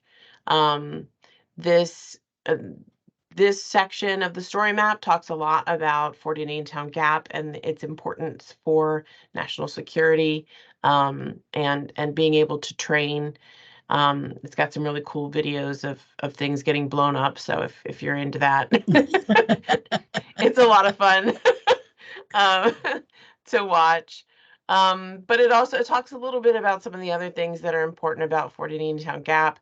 We do have the regal flitterary butterfly habitat protection area there on the Gap grounds, and it's through their conservation efforts that we first started to talk and work together on the Kittatinny Ridge. And they also have their ACUB program, and this section talks about their ACUB program, the compatible use buffer around the installation. So they have funding and priority parcels related to their ACUB program.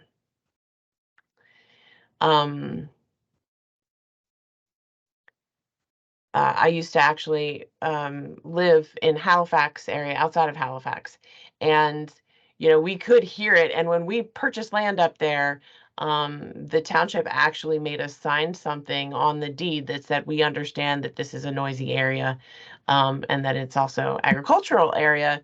And if, we're city slickers thinking that we're going to get into the country and have total peace and quiet, that we've got the wrong idea. So it was interesting that the township up there had that with our deed, so that we did fully understand and had to sign to it. This is the portion that talks about the regal flitterary. Yeah. You guys can read it. I always Yeah. get tongue-tied with that one. But encroachment concerns are very important. One of the things that becomes a compatible use issue is wind turbines. We've been having some struggles. Wind turbines, while wonderful from an energy standpoint, not so good from a compatible use standpoint when you're looking at the ridge as a flyway for both birds and then aviation training.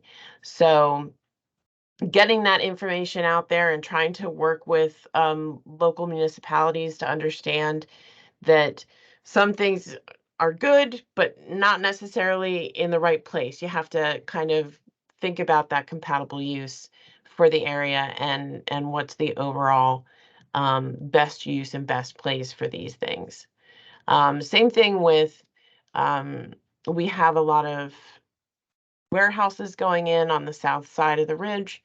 While this is great from an economic standpoint, it can be detrimental if we have too much traffic coming in and out of those warehouses. If there was a military emergency and we needed to get troops or supplies out of our bases along here, it could cause some problems from an infrastructure standpoint.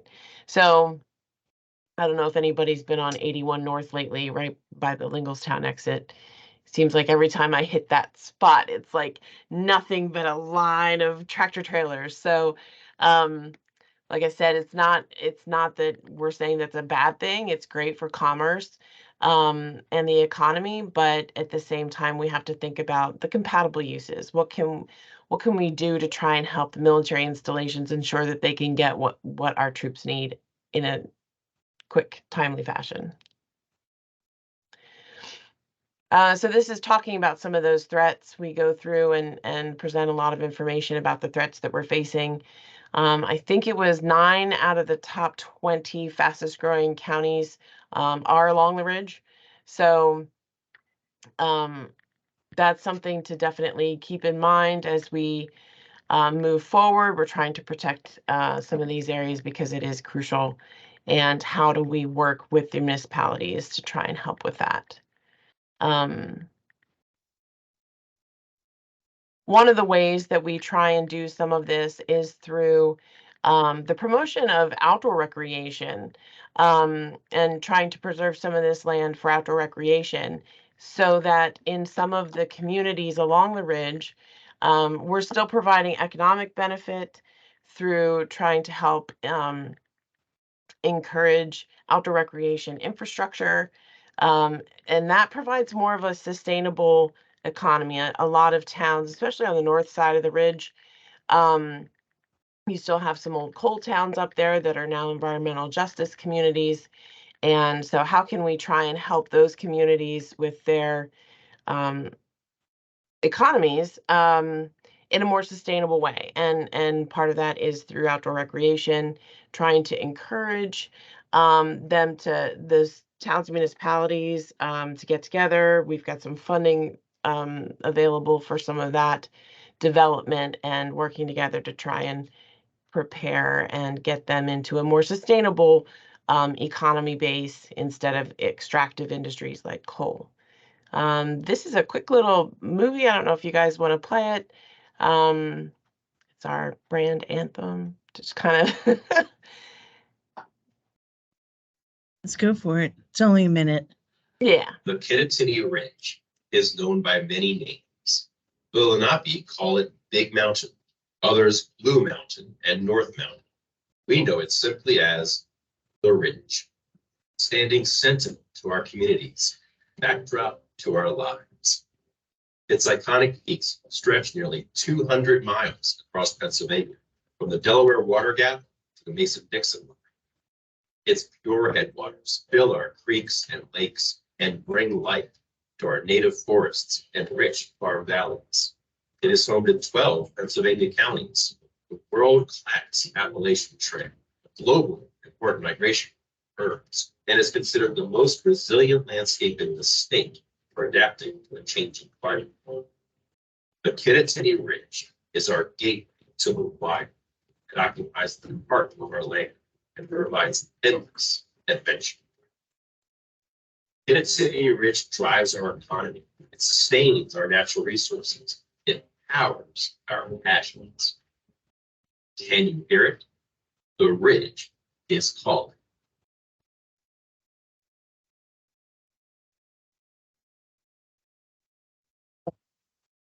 So that is a brief overview of what we're looking at with the Sentinel landscape application process.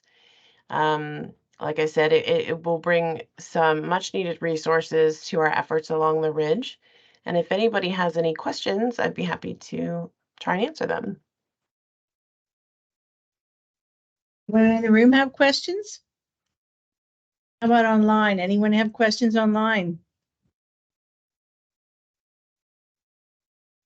I think it fits in very well with the Kittatinny Regional Conservation Partnership Program being done through PA Department of Ag.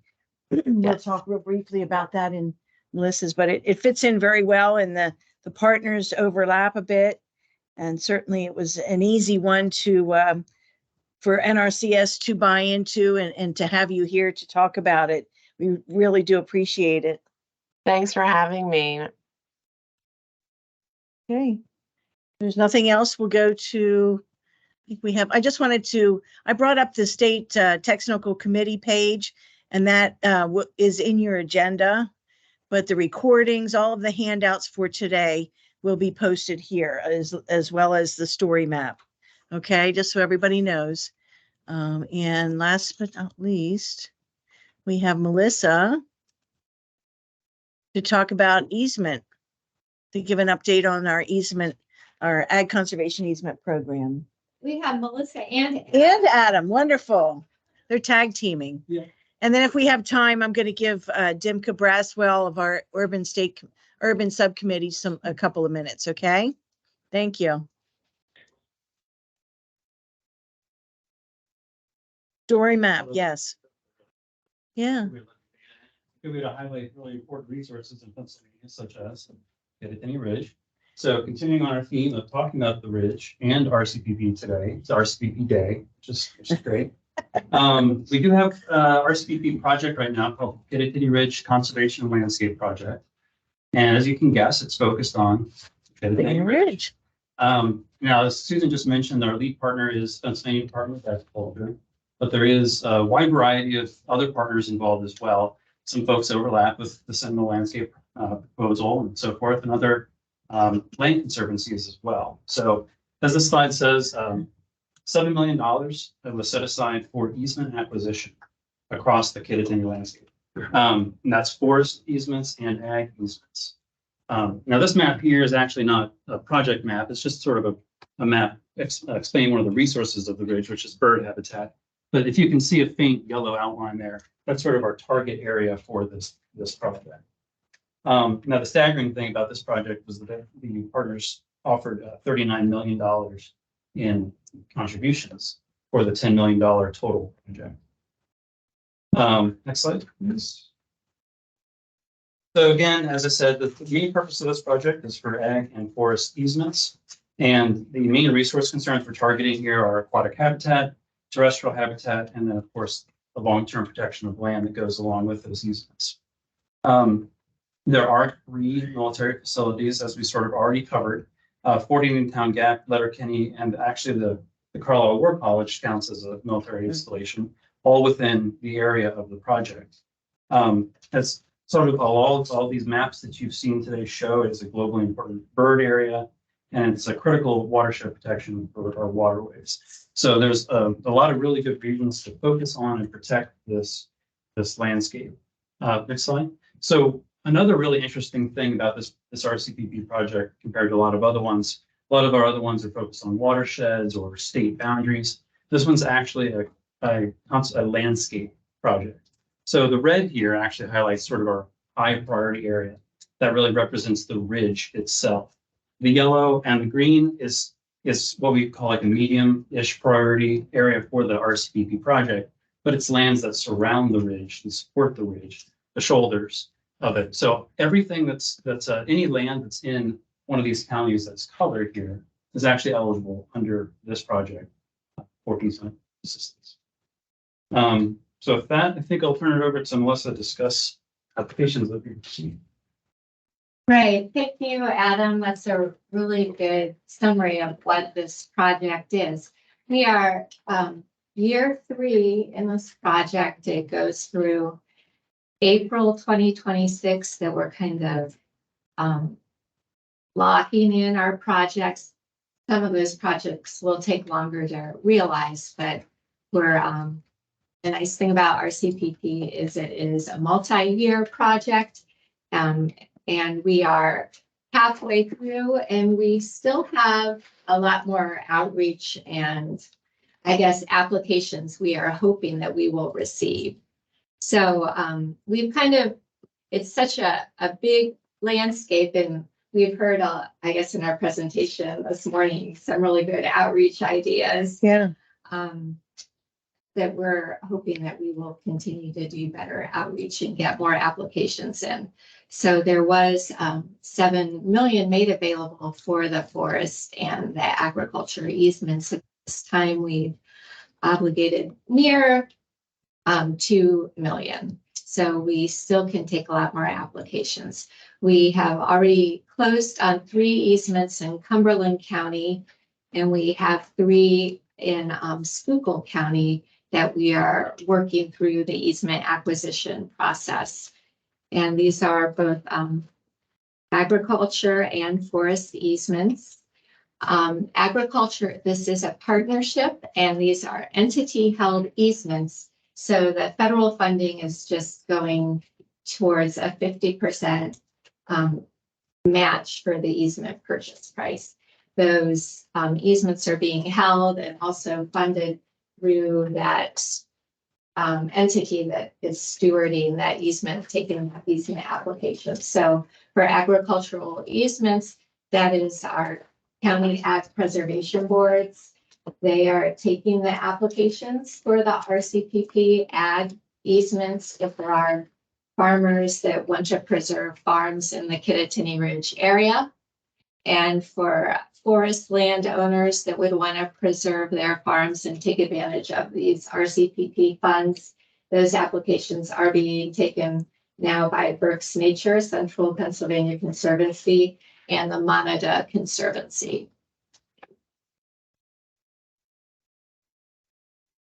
Okay. So there are a number of that have committed funds to put practices on, to do outreach, to contribute to the easement acquisition and protect land in the ridge. These are some of those partners. And if you want to learn more about how you can get involved, the next slide, you can reach out to Adam, who is our RCPP coordinator, and I am the easement program manager if you have questions in particular about the easements. But it is the Pennsylvania Department of Agriculture Bureau of Farmland Preservation, Stephanie Zimmerman, that is the project lead for this RCPP project. And then I just wanted to do a quick announcement or a reminder that there are other federal easement programs through Pennsylvania NRCS right now, and these are the RCPP Buffalo Creek project. It's also, I believe, in the 3rd year of that project, and that is Armstrong County, their land preservation board that is preserving easements in the Buffalo Creek watershed. There is our new farmland preservation and climate change mitigation project that's going to be taking both forest and ag easements, in addition to the best management practices that will be funded on already preserved farms.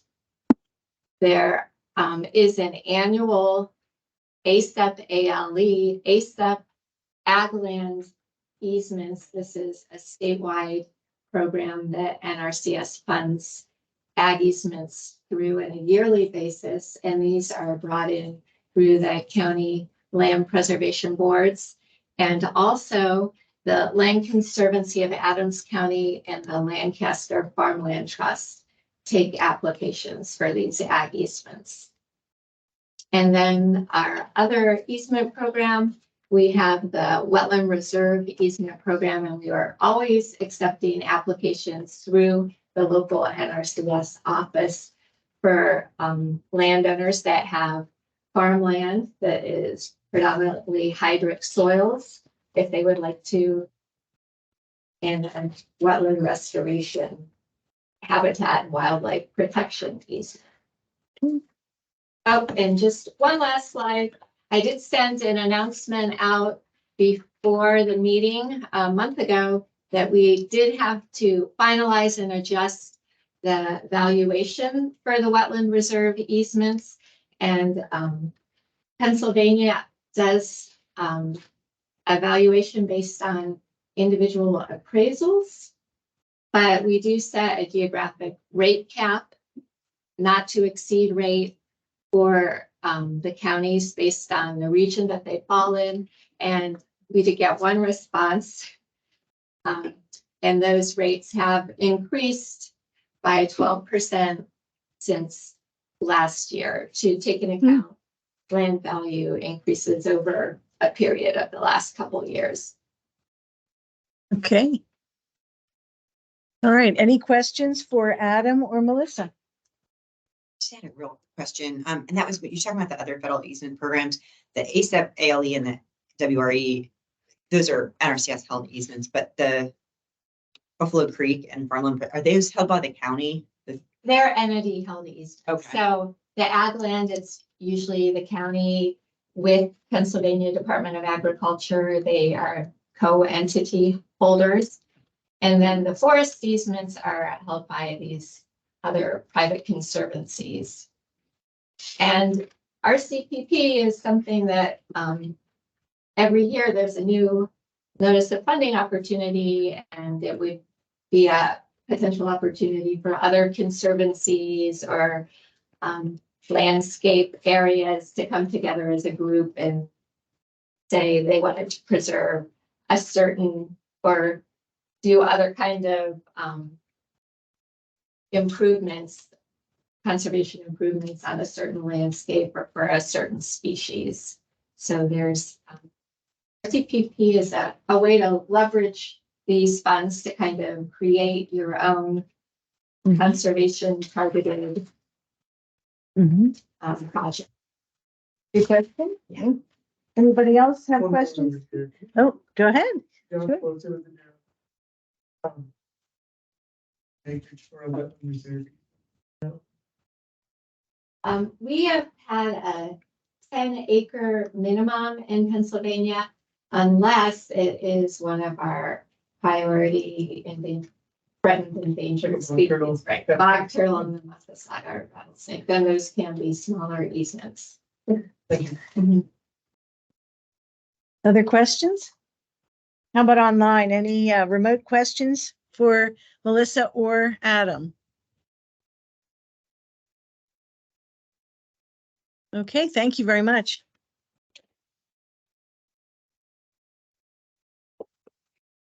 Yes. She had another meeting. Okay, we did have one person that wanted to state something. I just wanted to remind everyone that the State Technical Committee, we're always looking for topics. My intent is to do an online survey to, again, gain the members that are now attending, gain your skills, gain your interests, and look for new topics to bring to the State Technical Committee. So look for an online survey that will be sent out before the next quarterly meeting, which is April 16th. Tuesday, April 16th is the next meeting. And there will be a consistent standard link for every meeting moving forward. We decided to make some changes in the format of the meeting. I hope this worked for everyone online and in the room. And thank you all so very much. Have a nice afternoon. Thank you. Thanks, everyone online. We appreciate you.